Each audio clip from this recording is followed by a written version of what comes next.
The Red Room by H.G. Wells. A Robin Reads audiobook. Subscribe for more audiobooks.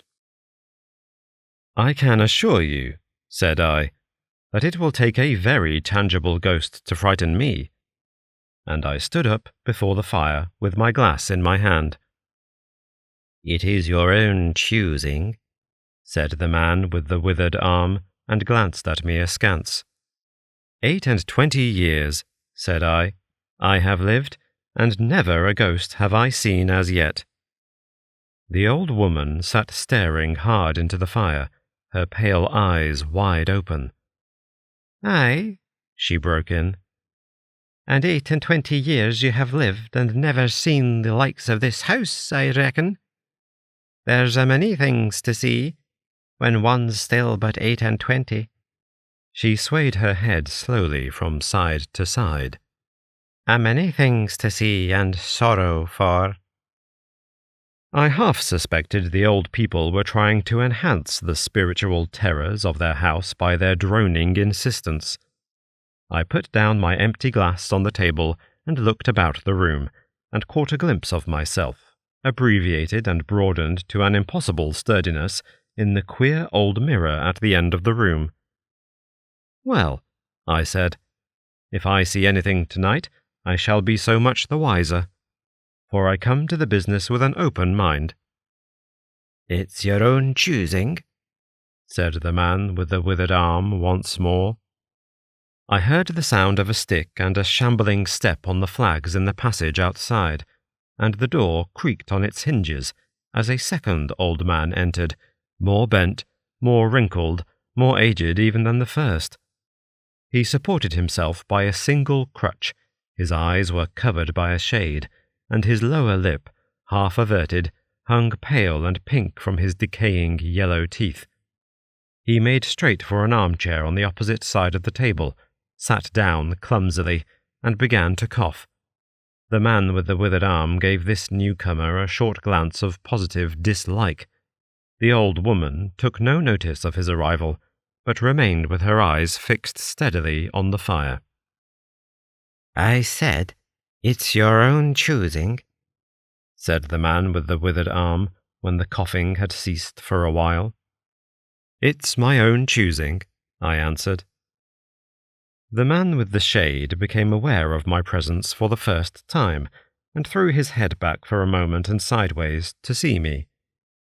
I caught a momentary glimpse of his eyes, small and bright and inflamed. Then he began to cough and splutter again. Why don't you drink? Said the man with the withered arm, pushing the beer towards him. Why don't you drink? The man with the shade poured out a glassful with a shaky arm that splashed half as much again on the deal table. A monstrous shadow of him crouched upon the wall and mocked his action as he poured and drank. I must confess I had scarce expected these grotesque custodians. There is, to my mind, something inhuman in senility, something crouching and atavistic. The human qualities seem to drop from old people insensibly day by day. The three of them made me feel uncomfortable, with their gaunt silences, their bent carriage, their evident unfriendliness to me and to one another. If, said I, you will show me to this haunted room of yours, I will make myself comfortable there. The old man with the cough jerked his head back so suddenly that it startled me, and shot another glance of his red eyes at me from under the shade, but no one answered me. I waited a minute, glancing from one to the other. If, I said a little louder, if you will show me to this haunted room of yours, I will relieve you from the task of entertaining me. There's a candle on the slab outside the door, said the man with the withered arm, looking at my feet as he addressed me. But if you go to the Red Room tonight— This night of all nights, said the old woman. You go alone. Very well, I answered. And which way do I go? You go along the passage for a bit, said he, until you come to a door, and through that is a spiral staircase, and halfway up that is a landing and another door covered with baize. Go through that and down the long corridor to the end, and the red room is on your left up the steps." "Have I got that right?" I said, and repeated his directions. He corrected me in one particular. "And are you really going?" said the man with the shade, looking at me again for the third time, with that queer, unnatural tilting of the face. "This night of all nights," said the old woman. "It is what I came for," I said, and moved towards the door. As I did so, the old man with the shade rose and staggered round the table, so as to be closer to the others and to the fire. At the door I turned and looked at them, and saw they were all close together, dark against the firelight, staring at me over their shoulders, with an intent expression on their ancient faces. "Good night," I said, setting the door open. "It's your own choosing," said the man with the withered arm. I left the door wide open until the candle was well alight, and then I shut them in and walked down the chilly, echoing passage. I must confess that the oddness of these 3 old pensioners in whose charge her ladyship had left the castle, and the deep-toned, old-fashioned furniture of the housekeeper's room in which they foregathered, affected me in spite of my efforts to keep myself at a matter-of-fact phase. They seemed to belong to another age, an older age, an age when things spiritual were different from this of ours, less certain, an age when omens and witches were credible, and ghosts beyond denying. Their very existence was spectral, the cut of their clothing, fashions born in dead brains. The ornaments and conveniences of the room about them were ghostly, the thoughts of vanished men, which still haunted rather than participated in the world of today. But with an effort, I sent such thoughts to the right about. The long, draughty subterranean passage was chilly and dusty, and my candle flared and made the shadows cower and quiver. The echoes rang up and down the spiral staircase, and a shadow came sweeping up after me, and one fled before me into the darkness overhead. I came to the landing and stopped there for a moment, listening to a rustling that I fancied I heard. Then, satisfied of the absolute silence, I pushed open the baize-covered door and stood in the corridor.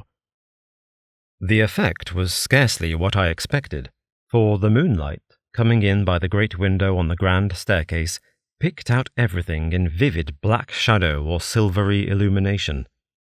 Everything was in its place. The house might have been deserted on the yesterday instead of 18 months ago.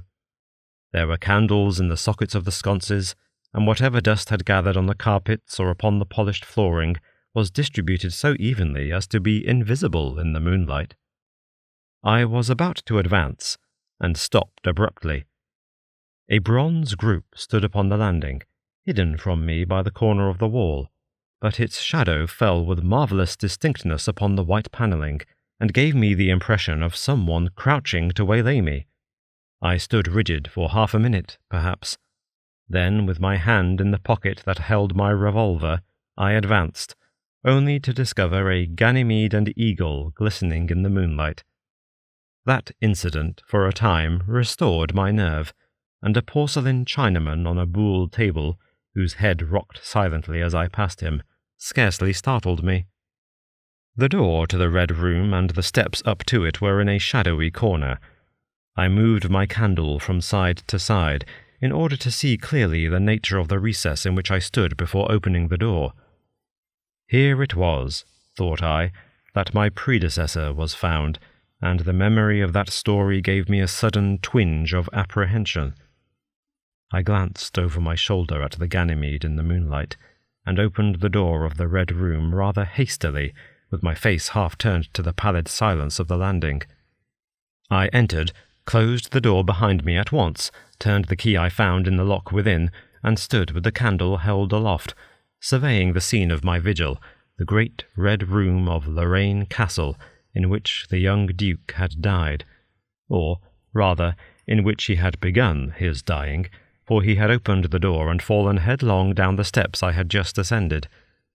That had been the end of his vigil, of his gallant attempt to conquer the ghostly tradition of the place, and never, I thought, had apoplexy better served the ends of superstition. And there were other and older stories that clung to the room, back to the half-credible beginning of it all, the tale of a timid wife, and the tragic end that came to her husband's jest of frightening her. And looking around that large, shadowy room, with its shadowy window bays, its recesses and alcoves, one could well understand the legends that had sprouted in its black corners, its germinating darkness. My candle was a little tongue of light in its vastness that failed to pierce the opposite end of the room, and left an ocean of mystery and suggestion beyond its island of light. I resolved to make a systematic examination of the place at once, and dispel the fanciful suggestions of its obscurity before they obtained a hold upon me. After satisfying myself of the fastening of the door, I began to walk about the room, peering round each article of furniture, tucking up the valances of the bed, and opening its curtains wide. I pulled up the blinds and examined the fastenings of the several windows before closing the shutters, leant forward and looked up the blackness of the wide chimney, and tapped the dark oak panelling for any secret opening. There were 2 big mirrors in the room, each with a pair of sconces bearing candles, and on the mantel-shelf, too, were more candles in china candlesticks. All these I lit one after the other. The fire was laid, an unexpected consideration from the old housekeeper, and I lit it to keep down any disposition to shiver, and when it was burning well, I stood round with my back to it and regarded the room again. I had pulled up a chintz-covered armchair and a table to form a kind of barricade before me, and on this lay my revolver ready to hand. My precise examination had done me good, but I still found the remoter darkness of the place, and its perfect stillness, too stimulating for the imagination. The echoing of the stir and crackling of the fire was no sort of comfort to me. The shadow in the alcove, at the end in particular, had that undefinable quality of a presence, that odd suggestion of a lurking, living thing, that comes so easily in silence and solitude. At last, to reassure myself, I walked with a candle into it, and satisfied myself that there was nothing tangible there. I stood that candle upon the floor of the alcove, and left it in that position. By this time I was in a state of considerable nervous tension, although to my reason there was no adequate cause for the condition. My mind, however, was perfectly clear. I postulated quite unreservedly that nothing supernatural could happen, and, to pass the time, I began to string some rhymes together, Ingoldsby fashion, of the original legend of the place. A few I spoke aloud, but the echoes were not pleasant. For the same reason I also abandoned, after a time, a conversation with myself upon the impossibility of ghosts and haunting. My mind reverted to the 3 old and distorted people downstairs, and I tried to keep it upon that topic. The sombre reds and blacks of the room troubled me. Even with 7 candles, the place was merely dim. The one in the alcove flared in a draught, and the fire flickering kept the shadows and penumbra perpetually shifting and stirring. Casting about for a remedy, I recalled the candles I had seen in the passage, and, with a slight effort, walked out into the moonlight, carrying a candle and leaving the door open, and presently returned with as many as 10. These I put in various knick-knacks of china, with which the room was sparsely adorned, lit and placed where the shadows had direct light of at least one of them. It occurred to me that when the ghost came, I could warn him not to trip over them. The room was now quite brightly illuminated.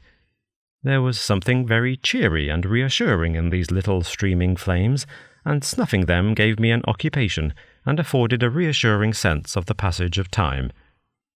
Even with that, however, the brooding expectation of the vigil weighed heavily upon me.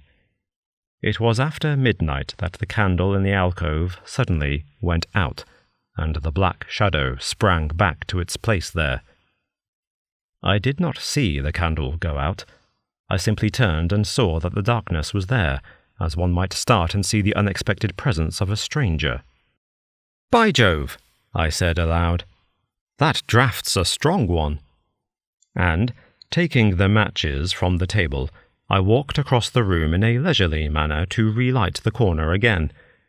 My first match would not strike, and as I succeeded with the second, something seemed to blink on the wall before me.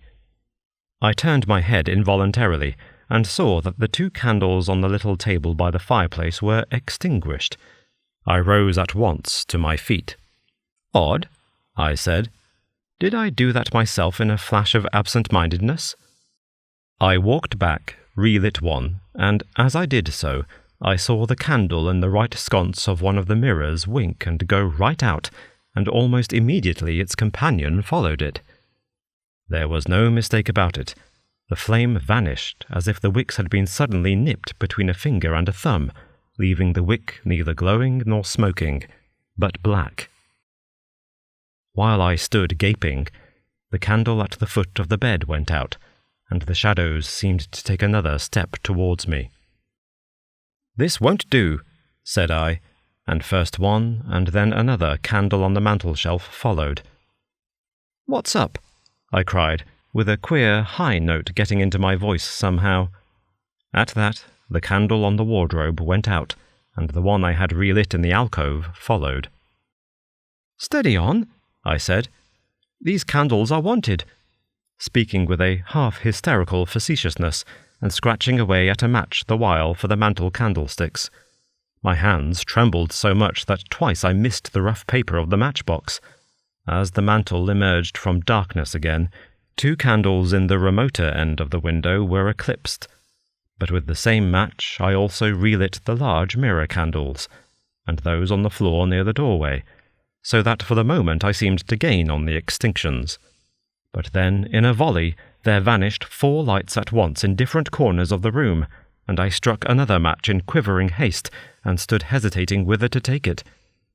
As I stood undecided, an invisible hand seemed to sweep out the 2 candles on the table. With a cry of terror, I dashed at the alcove, then into the corner, and then into the window, relighting 3, as 2 more vanished by the fireplace. Then, perceiving a better way, I dropped the matches on the iron-bound deed-box in the corner and caught up the bedroom candlestick. With this I avoided the delay of striking matches, but for all that the steady process of extinction went on, and the shadows I feared and fought against returned, and crept in upon me, first a step gained on this side of me, and then on that. It was like a ragged storm cloud sweeping out the stars. Now and then one returned for a minute, and was lost again. I was now almost frantic with the horror of the coming darkness, and my self-possession deserted me. I leapt, panting and dishevelled, from candle to candle, in a vain struggle against that remorseless advance. I bruised myself on the thigh against the table. I sent a chair headlong. I stumbled and fell and whisked the cloth from the table in my fall. My candle rolled away from me, and I snatched another as I rose.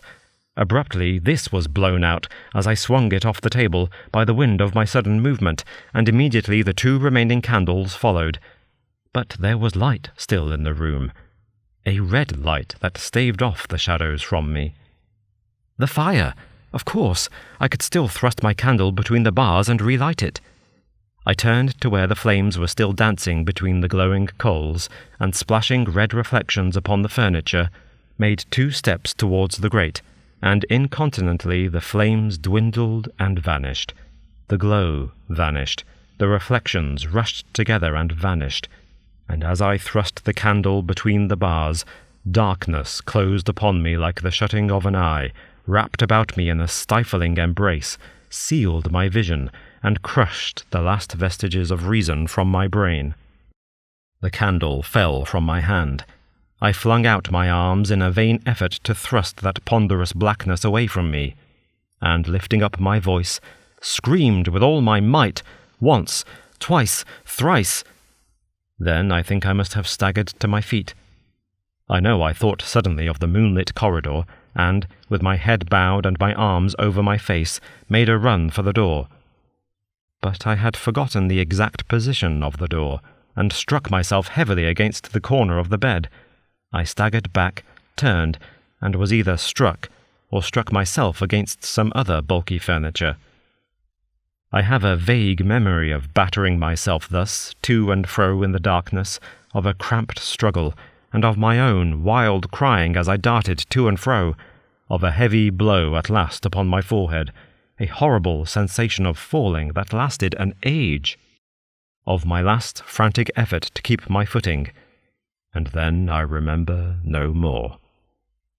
I opened my eyes in daylight. My head was roughly bandaged, and the man with the withered arm was watching my face.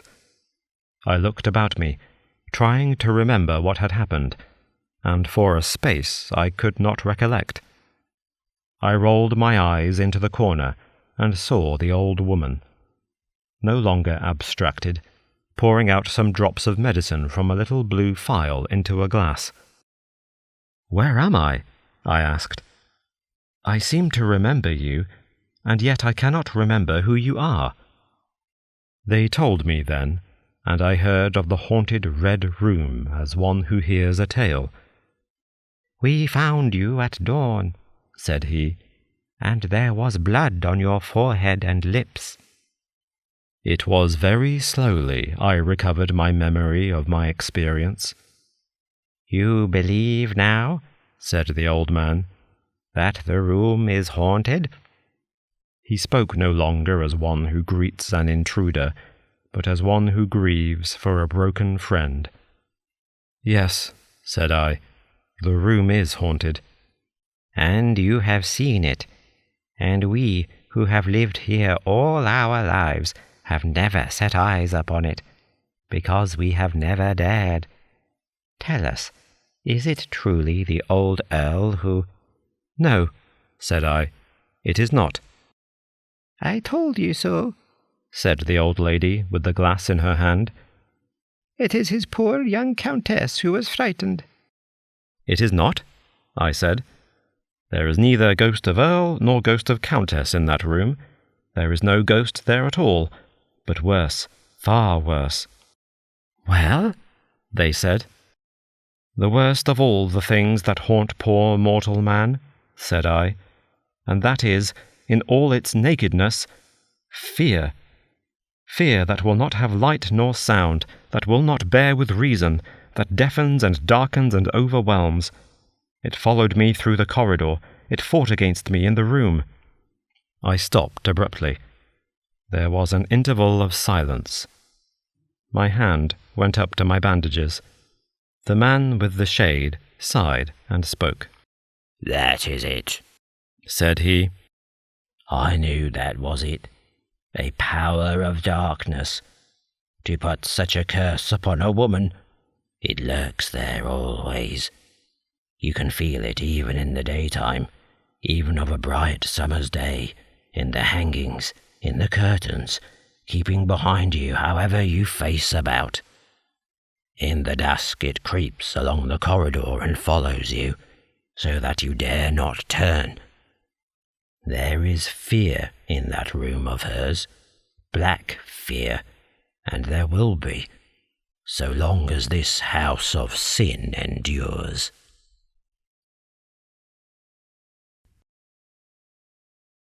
Thank you for listening to Robin Reads Audiobooks. If you enjoyed this video, then please like, subscribe, share it with your friends, and click the join button to support the channel further. This audiobook will also be published on Bandcamp, Spotify, Audible, and other audiobook platforms.